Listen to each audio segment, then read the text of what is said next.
Hey, my name's Jeff. I got a little YouTube channel going here. Let's talk about money, cards, security, digital security. I'm no expert at all. I am not the expert guy, but I do pay attention to my security, both physical, digital, and emotional, and health, and all that, right? Just like every other adult out there. Traveling around Europe the last 15 months has given me a disheartening perspective. When I meet other travelers, I talk to other travelers, I watch other YouTubers. I'm not really a YouTuber like with any legitimacy, but when I watch legitimate YouTube channels and listen to what they're saying, it kind of gives me acid reflux a little heartburn. So I'm going to tell you what I do about credit cards, money, digital security, things like that, and why. And it's up to you to, sort it out for yourself. But I do what I do, for a reason. And it's not just because I woke up with a tinfoil hat, stapled to my head one day. Like everybody, we develop experiences. And when you have bad experiences, you try to learn from them and prevent other bad experiences and listen to other people and pay attention to their bad experiences so you don't have to learn those lessons the hard way. So I'm going to cover cash, credit cards, exchanging money, and digital security with your phone and things like that. And there's a lot I'm not going to get into, but these are just some things that are important to me as a traveler, and I'd like to share that perspective with you if you want to take the time. I've been thinking about doing this video for a while, and it all got spurred on. I went online. I do have a small storage unit in America. I went online to pay it, and they no longer accept credit cards. They want me to give them my bank ATM card, or use an ATM card, or give them my bank account information so they can do a direct withdrawal from the bank. Now, I did that years ago and with a storage company, and the storage company took a lot more than they were supposed to. So I went to them and they're like, oh, we'll get it fixed, eventually. And I went to the bank. Well, I started at the bank and they're like, well, that's not on us, right? You're the person who authorized that transaction. I'm like, no. So I went to the storage unit and they were in flux. They were a new owner, and just not a good situation. So they're like, oh, we'll get it to you whenever, whenever, or, we'll just keep it and, that'll pay for your unit for the next. And I was in good standings. It wasn't like, I was a flight risk or anything. But what it did is it caused a cascade of events at my bank, because remember, this was a long time ago. We still had paper checks, like, ATM cards were still, they were well in use, but not super common. I mean, we're talking late 90s. So people were using ATM cards, or early 2000s. People were using ATM cards, but they weren't the standard. Like you didn't use your ATM card to pay for everything at stores and stuff. It was still cash, credit, and actual physical paper checks. And that's kind of where I'm going with this. This is where my education came. So on this issue, on the checks and the checking account, I went round and round because when they took that money, it caused me to bounce a bunch of other checks and have insufficient funds in my account, and then I couldn't get cash out of the ATM. So I was really screwed for a few weeks there. And the idea that you can just take somebody to court, it's more true now than it ever has been. But the process to go to small claims court or get any sort of retribution out of a company is just a nightmare. So small claims is definitely the way to go. And I can tell you right now, when I get back to America, me and small claims are going to be we're going to be good friends, because there's a lot of issues that I'm just not going to let these companies push me around. And I hope Public Storage doesn't go down that route. But they changed their form of acceptable payment, to not accept credit cards. And we had kind of an agreement. I wouldn't have put my stuff in storage there if I couldn't pay with a credit card. And they never said, hey, we're going to stop taking credit cards when you're overseas. So now, why is that different? Why is a credit card different than a bank withdrawal? So what was explained to me by the bank manager, actually, because I was pretty heated at the time, 20 years ago, is when you give somebody access to do a withdrawal from your account, your checking account or savings account, you are basically handing them a checkbook full of signed blank checks. And they can write it for whatever they want, and that's between you and them now. But the bank is out of the situation. The bank is no longer involved in it. The bank gets the authorized withdrawal from them, and they just pay it. And there's no obligation for them to do anything. Where if it's a credit card, the laws are different, or they were. This may have all changed. I don't know, but this is the way it was explained to me as a lay person. I am a lay person, so double check all this. The way it was explained to me is the laws are different. So if they make a credit card purchase that isn't authorized or is incorrect, there's laws that dictate how much time those parties have to communicate between themselves and sort out the answer. And it usually ends up with the retailer or whoever made the charge getting the short end of the stick, because the credit card company will almost always side with the credit card holder and give you that money back or that credit back almost immediately. And that's not the case with ATM cards. So when that storage company dinged my account, I was told they had, I may be wrong on the numbers, it was either 30, 60, or 90 days, because numbers were being thrown around and that was 20 years ago. But I want to say in some cases they had up to 90 days to refund that money to me. And they weren't on the hook for any of the overdraft fees, anything like that, because when they emptied my bank account, I had other checks outstanding, and then those checks hit, or other automatic withdrawals, those hit and cause an insufficient fund charge, and then the companies or the entities that got the return checks, they have their own bounce check rules, so they're trying to charge me more money. So it was just this cascade of events that cost me a significant amount of money.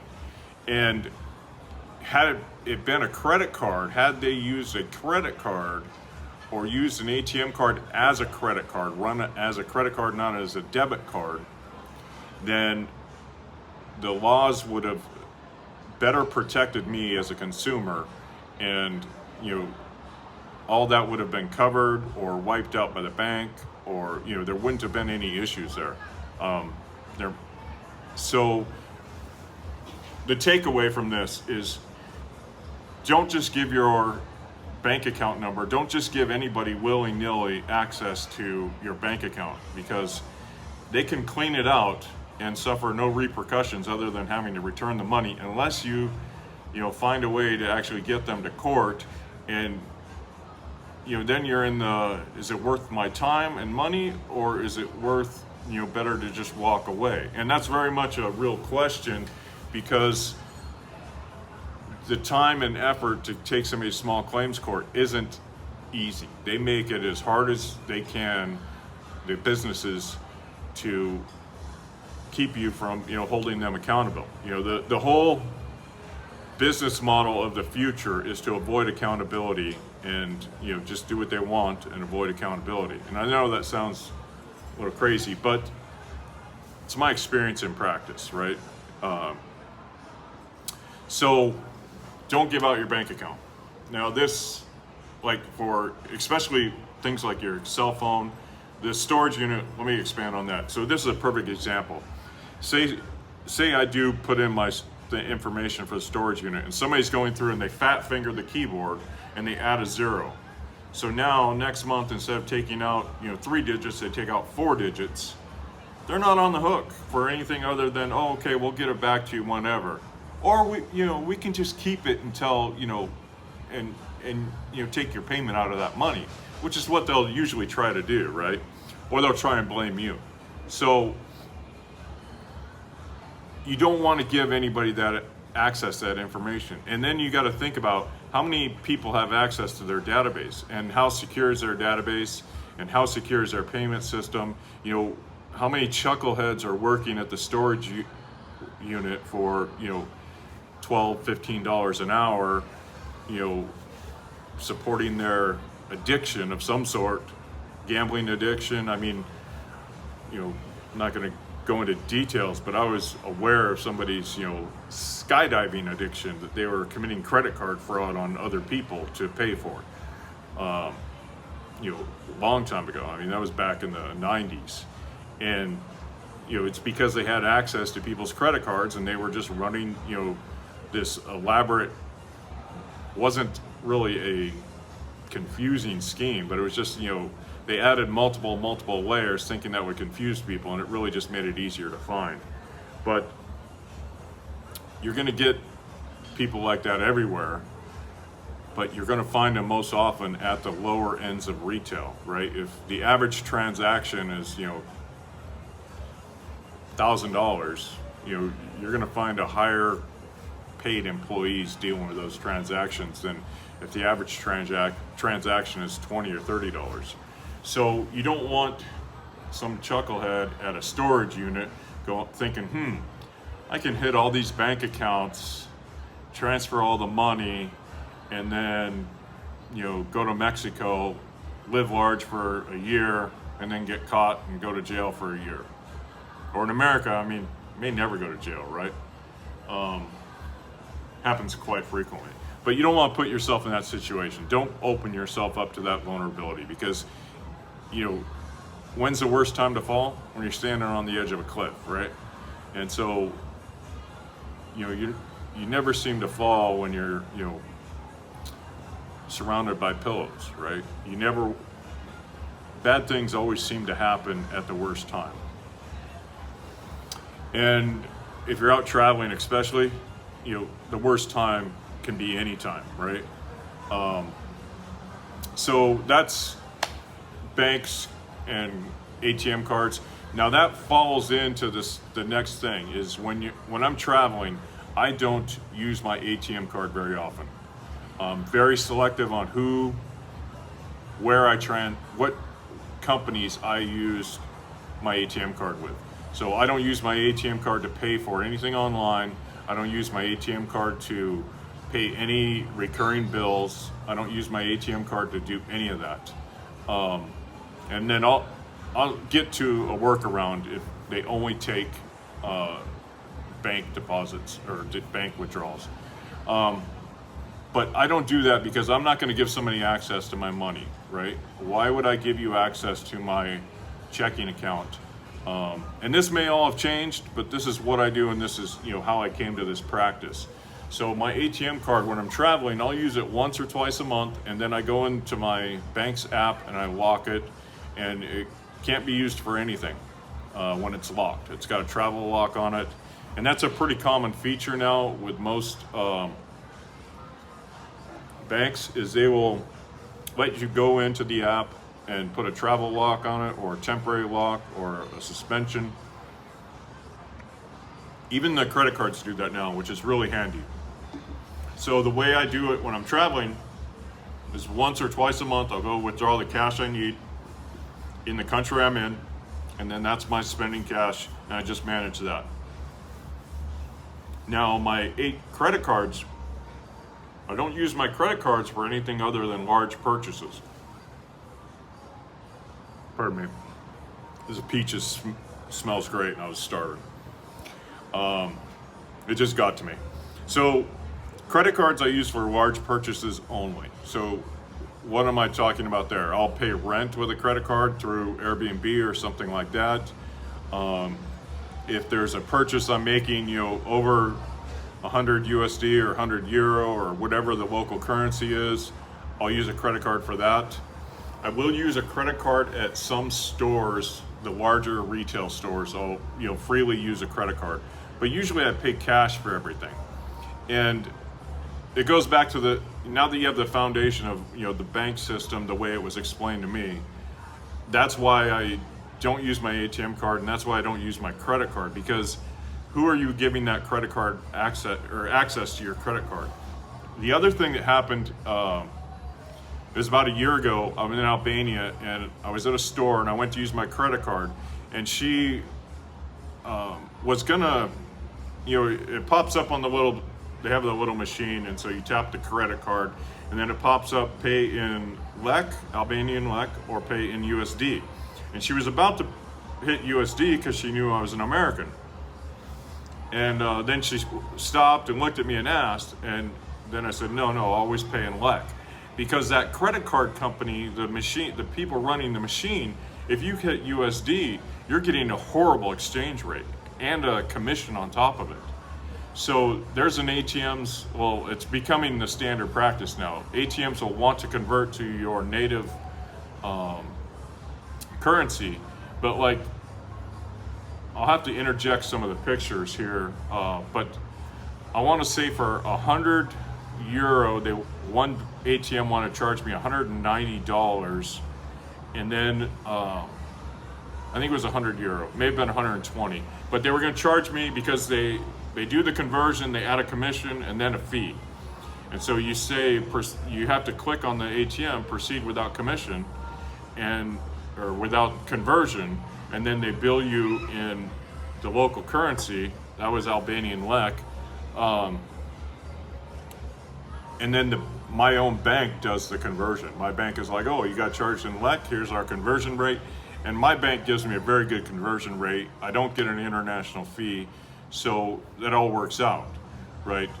The idea is they're saving you an international fee from your bank. Like if you're with Bank of America, I dropped Bank of America because they were charging international fees on their credit cards and ATMs. So I just dropped them. But the same thing happens at the little coffee shop. This was a grocery store. That little handheld device, if they don't ask you and they punch in USD, it can, and most will, charge you a premium or a service charge for the conversion, and then percentage on the conversion. And so if you think about it, I'm pretty sure the numbers, it was 190, the one I'm thinking of just a few weeks ago was 190 US dollars or 120 without the conversion. So right there, you're looking at $70 difference on a small transaction. Now normally when I take out cash from the ATM, I'll take out a significant amount, and I don't, unless I'm leaving the country, that country immediately, I won't go back. I'll do one or two a month, and most of my transactions throughout the month will be in cash because I'm not, I'm usually small, right? Coffee here, small meal there, right? So keep it all in cash, and it's a lot simpler. Now, the other thing about using your ATM card at places like that is, I haven't seen a lot of or heard a lot about people skimming ATM cards overseas, but my ATM card got skimmed in California, and it was funny because I get these alerts. It was tried here for like 6 months after. I called my bank immediately, and they got me a new card within 2 days. Mailed it out to me, and canceled that card, refunded all my charges. They were great, right? Pays to choose your banks wisely. But the funny thing is I'd get these alerts that your ATM card was tried here, and it just traveled across America, and then it started doing this like shotgun pattern around America, where it was just hitting everywhere. But it was the funniest thing because every couple days or every couple weeks, they would just try it, and it'd be at a Victoria's Secrets or a Bed Bath and Beyond or this or that, and they started at Taco Bell. It was the funniest thing. They went to Taco Bell, and I had it locked, right? So they go to Taco Bell and it gets rejected for like $5. And I just laughed my ass off because I narrowed down. I'm pretty confident I know exactly where it got skimmed. But it was the funniest thing, you know, they were Taco Bell and they couldn't even, it was like a $5 or $6 charge and it got canceled. But again, do you want to risk using your ATM card at some, you know, little coffee shop or some, you know, little, you know, Mercado or little store, mini mart, and have them skim your ATM card and lock up your access to, you know, what is more than likely, you know, your core base of cash, of capital, of funds, right? So protect it by only using your ATM card at, you know, established ATMs. Now I usually use Euronet over here in Europe. There's a couple of reasons I do that. One of them is they're actually an American company. When I looked into it, I'd have to double check that, but I wanted, if I remember right, they were out of Kansas or something, or maybe Omaha, but I'm pretty sure they're out of America. But the other thing is they do the whole conversion thing, so they try to scam you, but they do allow you to proceed without conversion. And when you proceed without conversion, it's usually a $4 to $5 charge, and you can usually take out significant amounts of money. So, you know, I want to say there for a while I would take out €1,000 in one transaction. Maybe it's 900. So it allowed me to get my month's withdrawal in one shot. And then, you know, they're charging you $4 for that. So $4 on a $40, you know, withdrawal is, oh, that hurts, right? $4 on a $100 withdrawal, yeah, that's still steep, right? But $4 on a $600, $800, or $1,000 withdrawal, that's very fair. And I'm happy to pay for the service to get my cash. You know, so as long as they're keeping that fee schedule, I'm happy to, you know, use them because, you know, they're providing a service and I'm happy to pay for it at that rate, right? If it goes higher, you know, I'd stop using it. Like Credens in Albania, they went from the best to one of the worst, you know, overnight. They went from no ATM fees to $6 for any amount. That's if you don't do the conversion. They try to nail you on the conversion. And that's why I was saying they tried to nail me for the extra $70 on, you know, I think it was $100 or $120 in LEC, or, you know, the conversion. But it ended up costing me $120 instead of $190. And that was at Credens ATM. And, you know, that's a significant charge. But then they still hit you for 600 LEC, which is actually almost $7 now. So $7 to get $100, that wasn't nice. And the only reason I did that is I didn't want a whole bunch of LEC because I was leaving the country soon, but I needed some cash to pay for the taxi, because there's a lot of things in Albania and other countries you can't pay for in cash. Now you go to Sweden, this will roll right into my next thing here. You go to Sweden, I was in Stockholm last month, and you cannot go to the bathroom without swiping a credit card or ATM card. They really want the ATM card. But you can't literally at the bus station, train station, whatever, downtown Stockholm, you can't use the restroom without an ATM card, credit card. You have to swipe a card. That's just ridiculous. And I'm walking down the street one day, I was out, you know, trying to get some steps in, and I love ice cream, right? If you can't tell, I love my ice cream. But I see this nice little shop. It looks like it's all local made. It's not, you know, nasty stuff in a carton from, you know, a factory. So I'm over there and I'm like, oh, that looks good. And, you know, how much? And so she gives me the prices. I'm like, okay, you know, can I have a scoop of that? And they want a credit card for an ice cream. Like, they have the little stand outside on the street, you know, the girls sitting there scooping ice cream. Credit card only. No other way around it. Credit card only. I'm not paying for an ice cream or to use a bathroom with a credit card. Just not going to happen. And, a lot of transactions, like a coffee shop, boy, you better catch me on a bad day if you think I'm going to use a credit card to pay for a cup of coffee, or an ATM card, right? They all want the ATM card because it has to do with the transaction fees.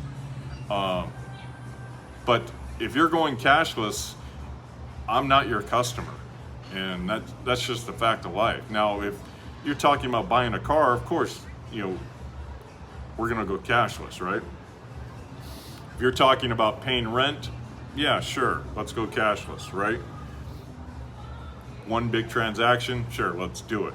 The other thing about using your card constantly is it allows people to skim your card really easily. So go back to what I was saying about the little coffee shop, in a impoverished nation, right? So people are desperate, they need some cash. So just think like a criminal for a second here. How do you get cash from, nowhere if you're running a little business and, you need cash, right?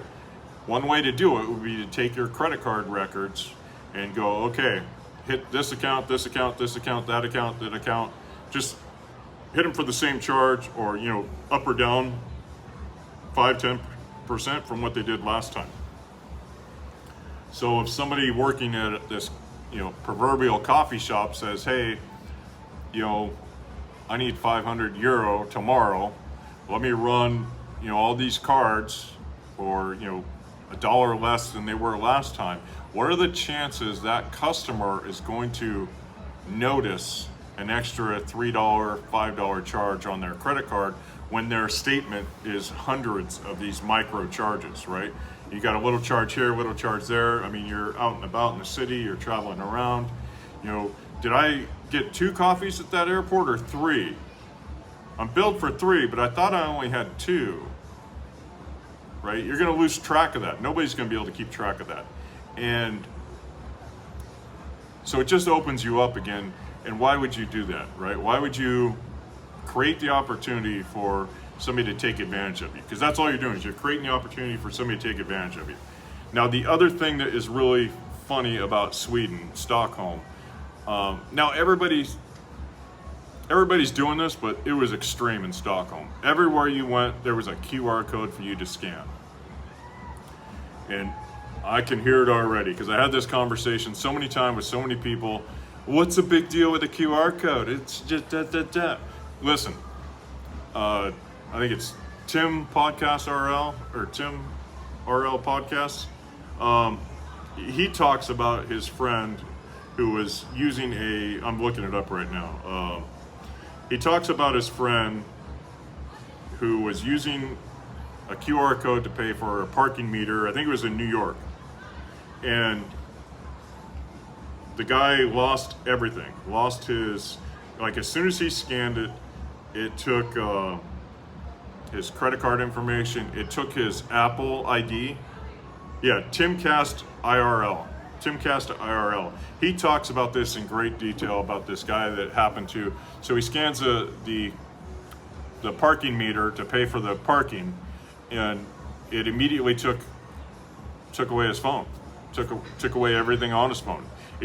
And my rudimentary understanding, my small brain understanding of this is, when you scan a QR code, it gives whoever owns that QR code root access to your phone. So everything on there is open to them. And here's where it gets real devious, and I'm surprised we haven't seen this, because I was talking about this in Sweden. You get on the boat tour, and to listen to the tour, the tourist, you're riding the boat around the city and it talks. To listen to it on your phone is no problem. You just scan the code and then it tracks you. And then when you come by a building, it talks to you through your ear. But if a person were really devious, they would interrupt that QR code with their own little with their own little sub app. So just as a gateway. So, and that sub app would be like a worm and give them access to your phone whenever they wanted it. So they, wait for 100,000 or 200,000 people to scan this code, and the code would take you, to their little thing, and then immediately onto the legitimate site, right? And run their app on your phone. And then they could just flip the switch, and once they have access to 100,000 phones or whatever it's worth to them, flip the switch, export all your money to India, or I think India and Russia are the two main hubs now for fraud. But just flip the switch, export all your cash, and 100,000 people bank accounts, you could empty it pretty quickly, right? So here's the way to think about QR codes. It's not about the nefarious guy out there. It's not about, I'm not so worried about the nefarious guy. But why would I give anybody access to my phone and all my information on here? My banking information, my personal information, my private messages, my emails, my passwords. Why would I give anybody access to that? And so the way I try to tell people to think about it is, hand me your phone and sign into every app on your phone, and hand it to me. Are you going to do that? Then why would you do that to anywhere? Why would you give any business or any company or any entity that level of access to your phone just willy-nilly?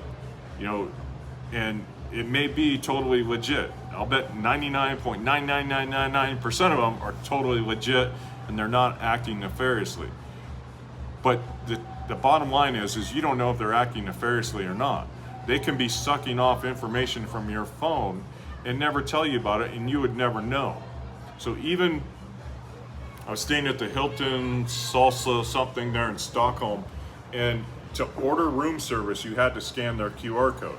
And it wasn't even like a real high quality, production QR code. It could have easily been counterfeited, and somebody could go through and slip in the batch, somebody at the printing location, even a customer who stayed there could, slip in, take their little sheet, remake it and print it out and just replace them all.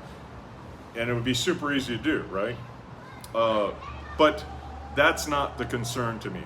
The concern is, why would I give a hotel, a restaurant, or a coffee shop that level of access to my phone? Whether they use it or not, it doesn't matter. I wouldn't want to give them that level of access to my phone. I wouldn't hand my phone to anybody with all the passwords in it and everything open. It's like, hey, let me punch in all my passwords for you and then give you my phone, right? Why would I do that? And why would you do that to a coffee shop, to a restaurant? Why would you go to a restaurant and just scan a QR code because you're hungry? I flat out tell people, if you want me to eat here, you bring me a menu. If you don't want me to eat here, I'll get up and leave, right? It's not that important to me. Will never scan a QR code with my phone. If I've got a little burner phone, maybe I'll do that, right? But especially at hotels, I'm getting really frustrated. They're saying you have to use a QR code. I don't even put apps on my phone. There's one app I use on my secondary phone. I run two phones. That's a whole nother issue. But I guess we can touch on it real quick. So I run two phones. One of them is because I lose shit all the time. So if I have two phones, I can track one phone with the other phone. The other issue is if I keep all my banking and personal and private stuff on one, and then like on this phone, I have my Hilton app, my YouTube, Instagram, all the social media and stuff. That's on a separate phone. I don't communicate with my core, in general, I don't communicate with my core friends on that phone, on the little phone. But I will, run, like I have the Hilton app on here. I really actually like the Hilton app. It's very handy. But and I'll run Instagram, Twitter, things like that on the second phone. On my primary phone, that's more like, I think of it more like a personal computer, because that's the role it really serves.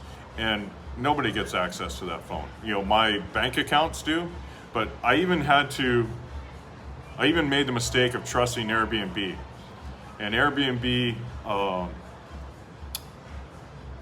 gave them that phone number and information, and all of a sudden I'm getting text messages from like 3 different countries, and I'm still, ever since that incident in Poland, where I stayed at this Airbnb, and they started texting me from all these different phones, and I was like, who the hell is this, and what are you saying? Because they were texting me in a foreign language.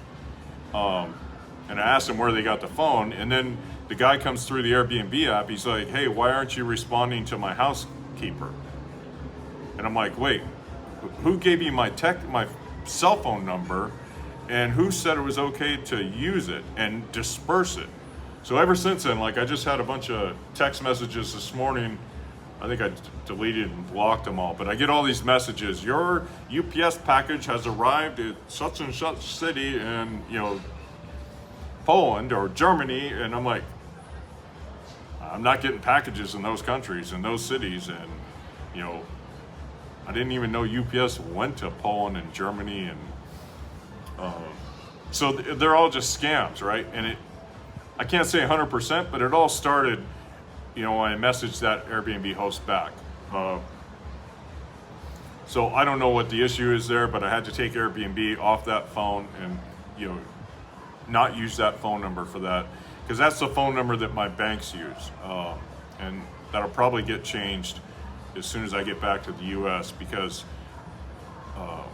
there's this whole other thing about once somebody has your phone number, then it's easier for them to get access to your bank. And I'm not talking about the super high smart criminals. I'm talking about the chuckleheads at the low level. The super smart criminals, you're not going to stop them, right? They can do anything they want, get anything they want. But honestly, I'm not a big enough target for those guys. Somebody trying to scam a couple $100, they'll be looking at me, because that's about all they're ever going to get from me, because I just don't have that much, right? As somebody likes to say, I'm a brokey. So, QR codes. My advice is never, no way. And the way to think about it and explain it to people is, if you wouldn't give your girlfriend or your wife or your best friend the passwords and access to all your photos and everything on your phone, all your communications with everyone, then why would you give it to a company? And like I said, it doesn't matter if they use it or not. Once you scan that QR code, you're opening that door for them. And most companies will act honestly. Most people, the default for people, in my belief, is that people act honestly, and but why leave the door open, right? I'm a big fan of locks, and not because they protect you from criminals, but they protect other people from temptation. They keep the honest person honest, is the way to think about padlocks, in my opinion.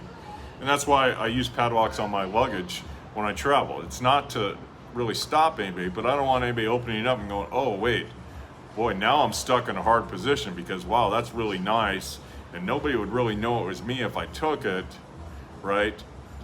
Why put people in that hard position? Why do that to them? And when you're staying at a hotel, little side note here, it's kind of rude to me.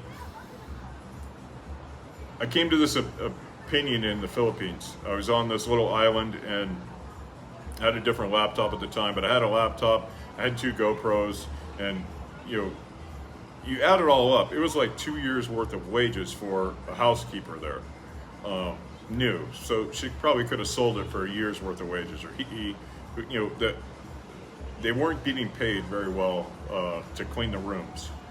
And somebody I was talking to next door, they just had all their stuff out, and they were kind of giving me a hard time because we were going to go eat, and I'm like, let me lock this up. And they were like, well, why are you doing that? And my opinion was, and I kind of came to this roundabout way, but why? It's kind of rude to me to put somebody in that position. And if I lose all that stuff, yeah, 4, 6, 8 months, I can replace it all, and it'd suck. But it's really not that, life changing to me. But if somebody were to grab it and, add that much cash to their life, a year's worth of wages, not just like saving money on the side to replace that stuff. I mean, we're talking a year's worth of wages. That's a significant, and it's kind of rude to put that carrot out there and go, oh, don't eat it, right? Don't take it. I just think that's rude. It's not that I think those people are nefarious or they're thieves or anything like that. Don't get this twisted. The Philippines, I'm trying to think.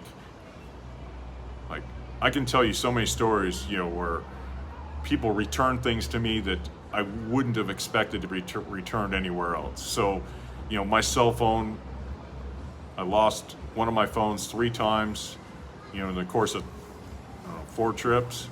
And, I had some cash fall out of my pocket at the airport, and this little kid with no shoes comes running up to return it. And he didn't keep any. And I tried to give him some money, and the parents, as a thank you or reward, and the parents made me cut it in half. So I can tell you a ton of examples about the Philippines like that. So it's not the idea that somebody's nefarious that gave me that mindset to not be rude and flashy. It's just a respect thing. Like, I don't want to put people in that situation. So we got kind of sidetracked there. So we talked about ATM cards, debit cards, credit cards, cash, a little bit, and then we talked about QR codes, and then cell phones are pretty much the same way with apps, right? Like, I don't use apps unless I absolutely need it, because again, it gives them access to all kinds of data on your phone that they don't need. The storage unit doesn't need to know where I'm at every day of the week. They don't need to track me. And when you put an app on your phone, it opens up all that information to them, right?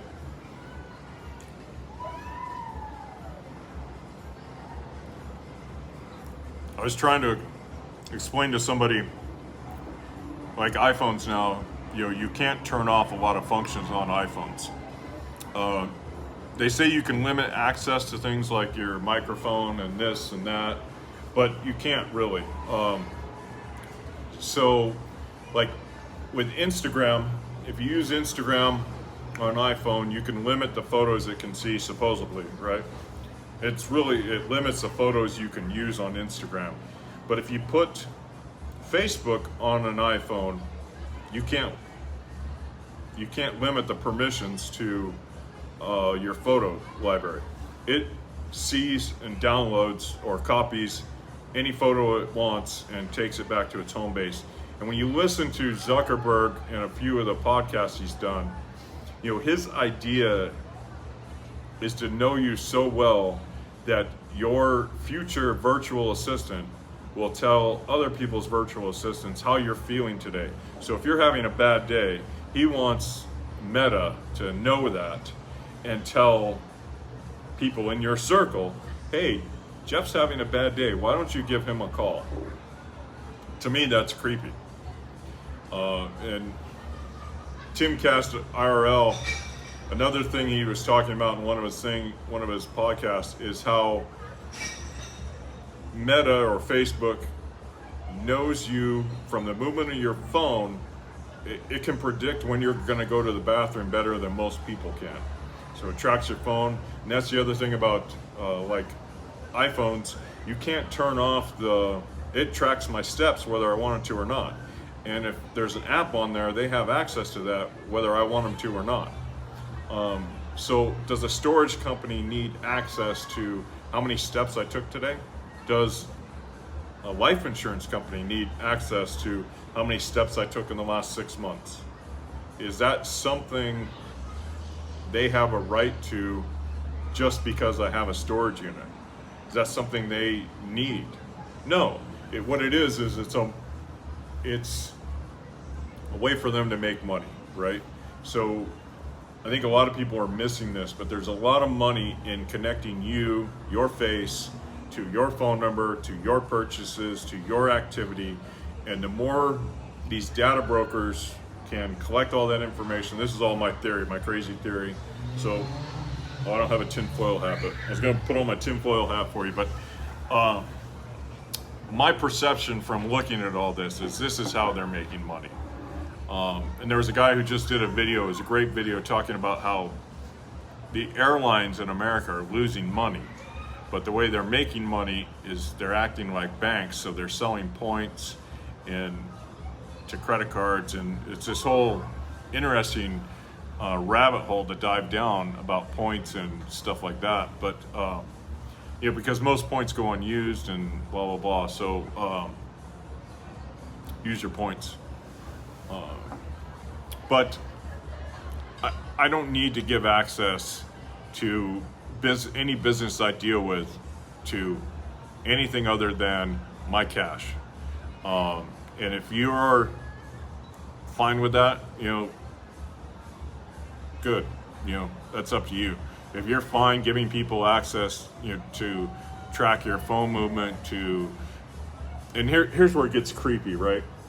So your phone, you can't stop your phone from identifying other phones next to you.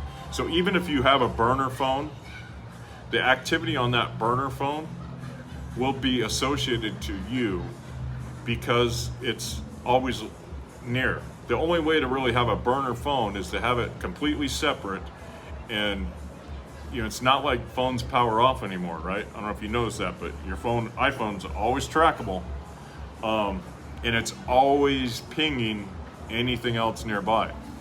So to make my point to somebody, I was like, think about it this way: if you spend a week in a hotel and somebody is on the other side of the wall from you, your phone's going to know their phone, right? They're going to think you're friends because you're both putting your phone on the stand and by the bed, and they're charging at night. And they're going, oh, those two phones are friends. And that person's using, say they're a female, using a Bluetooth enabled sexual toy. And it's recording the average temperature inside their, during their fun. All that information is getting tagged as a friend of yours on your phone, and there's nothing you can do about it. And it sounds crazy. It sounds really crazy. But there's nothing you can do to stop your phone from seeing other phones or any other device around you. You can supposedly turn off COVID tracking, but all you're doing is turning off the alert that you get, if you're around somebody who thinks, you notice that never got removed from your iPhone, right? Because it wasn't about COVID tracking, it was about setting up this network of interconnectivity so that this phone knows this phone, and if I had a burner phone, it would know the burner phone, and all that information gets tagged to you personally. Is that really something you want companies knowing? So all that information gets tagged to me personally, and does the storage company in California need to know that? Does the car rental agency in Kansas need to know that? Does American Airlines or Alaska Airlines need to know who I'm hanging out with, who I'm spending time with, who I'm calling, where I'm taking pictures, what I'm taking pictures of? Nobody needs to know that stuff. And why are they so eager to get it? Because they want to train their programs to better manipulate you to buy their services. And that's what it all comes down to, right? It all comes down to manipulate you to buy their services, whether it's a political ad or it's to influence you to act outside your normal behavior, right? Definition of leadership is to use your skills to get somebody to do something they wouldn't normally do themselves. And that's what this is all about, right? It's all about not coercing, but influencing you to do something whether it's through education or manipulation, but to do something you normally wouldn't do. It's not about helping you. Because if it was about helping you, they'd just put the information out there, make it easy to find. You'd find the information and do what you needed to do. So it's not about helping you. Let me wrap this up. Credit cards are good for big purchases. Get a card with a bank that is trustworthy and gives you some sort of perk or point, because they're not giving it to you, they're just eating it, right? And if it's not a perk or point that you're gonna use, it's not worth it. So get the best deal you can find there and use it. Cash is really, and all these people say don't use cash. Cash is really the best answer for most things. And especially when you're making a lot of small purchases, cash is the best answer. Again, I went through how small transactions on a large bill over the course of the month, those can easily be duplicated and you'll miss it. Because nobody's going to go through their credit card bill, for 300 or 500 transactions. And you're not going to have the capacity to look back 2 months. Did I get 2 or 3 drinks at that hotel? I don't remember. And it doesn't seem like much, but to the person running the extra transaction, it's a lot. And to you, if you cumulatively get hit that way, it's a lot. I was going to touch on exchange rates and cash. I'll do that in another video. But that's what I do, how I do it, and why I do it. It's a lot of background information there, a lot of how and why I formulated these thoughts and opinions and practices. And I hope that helps you. But my advice is never QR code, never give anybody your ATM or access to your bank. Oh, here's why you waited for the end. If there is a company that demands access to your bank account, you can go to online banks. There's a bunch of online banks. You can set up a bank account and transfer money into that and then give them access to that. So, I'm really pissed about this storage unit, because had I known they were going to go to no credit cards, I would have set this up months ago, but I don't have time right now, and it takes a few weeks for me to get it done. But what you do is you set up an online bank account, you put enough cash for that transaction in there, and if you find the right online accounts, and you can usually, if it's only one transaction a month, you can usually use a savings style account and actually make interest on a few pennies, right? But only put money in there for that bill or that collection of bills. So you're not giving them access to your core bank account that receives money or receives your paycheck or your pension. You're giving them access to a tertiary or third line, fourth line account. It doesn't matter if they clean out, right? If they clean out, it won't clean you out. So that's the easiest way to do it, is you set up a transfer, a one-way transfer, or however you want, but you don't want that exterior account to have access to debit your account, right? Always make sure you're pushing the money forward and not pulling it forward. If you're pulling it forward, if you're authorizing the front bank to make a withdrawal from your primary bank, then that's a bad situation, right? You end up in the same situation as I was talking about originally with the storage unit. So what you want to do is find an online bank you like, look for the reviews, right? And set up an account there or a couple accounts there. And then any payments, any monthly payments or any transactions that have to be, ATM or credit card, one of them, stop doing business with those people. And two, or if you can't, use this bank and let them withdraw from there, because if they clean it out, ideally it's not going to hit your primary checking or your savings. And then going overseas, This is the other thing I did. I mentioned briefly I dropped Bank of America. Going overseas, I'll be quick here. Going overseas, prepared by having 3 sets of checking accounts, three separate credit cards. So I had 3 different ATMs, 3 different credit cards. That paid off really big because I lost a whole set plus a ton of cash, and 20 minutes after it was gone, 30 minutes after it was gone, I was laughing. I dropped my wallet in a cab, and the cab was gone, and there was no getting it back. No reasonable way to get it back. And I just taken out cash to pay rent in cash, to a local, and I lost all that cash. So having cash reserves on hand was key, or access to cash reserves was key, and then having a credit card and ATM alternatives was key. So I have my primary checking where I receive my monthly income, and then I can push it out to in 2 different directions at 2 different banks, and then I have ATM cards for those banks, and then I had credit cards that I can pay from any one of those 3 banks. So everything's set up with redundancy in mind, in the idea that if I lose a credit card or ATM, then I'm golden. And that's what happened. So I lost my primary credit card, my primary ATM card, and they were just gone. I went online, canceled them, ordered new ones. That's a whole nother story. But that was an issue.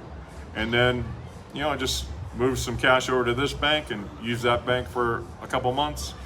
Everything smooth as could be. It didn't interrupt my life other than, not having rent. The next day I had to go, take care of that. But that was the only issue, right? And the landlord, didn't mind at all. But that was the only issue. And it was because I had those 3 set up. And then I never kept the 3 together, and never you can get what's called a Faraday bag, or there's a couple different things online, and you'll see them to stop cell phones and stuff like that, and then test it. So, put it in the bag and go to an ATM that has a touch reader, or, all those wallets that say they're, RFID proof or whatever, you have to test them because most of them aren't. They'll work for one specific frequency, but it may not be the frequency you're using. I think it was in Warsaw, and talking with somebody in the lobby about this, and it was funny because he put his hotel key in his RFID wallet, and he touched the elevator, and it would work. And so it wasn't stopping the hotel key. But then later on, he told me he went and tried the tap and go pay with his credit card, and it would stop the credit card tap and go, but it wouldn't stop the hotel key card. So that's just some other things to be aware of. But yeah, having the 3 sets, if you're traveling overseas, is really helpful. Now, if you're home, it's easy enough. Call the bank, cancel everything, and just, a day or 2 get new stuff. Go to the bank, get some cash if you need it. But when you're not in your home country, you're on the road, it's really good to have those 3 sets and have them totally separate in your luggage. And those Faraday bags, the RFID bags, they're great because they keep people from scanning it when you're going through the credit card, through the airports or anything like that. There was a guy he was, he had just been scammed, and so he was trying to show me how they can scam you with their wallet, their phone. And he's like, look, they just take the phone, go right up against, come up and talk to you, and then put, their phone against your wallet, and then they scan all your credit cards, and then boom, they're gone. And that's true, but those people are rare, and crooks don't like making personal contact like that because then you know who they are. But you can definitely have things scanned in airports and on airplanes pretty easily. So just be aware of that. And if you're going to go to the trouble to open separate accounts, just get the little RFID bag and keep your spare sets in those, right? Easy peasy. That's what I got. Any questions, hit me up. Thanks for listening. I hope you got some value out of this, and enjoy your travels.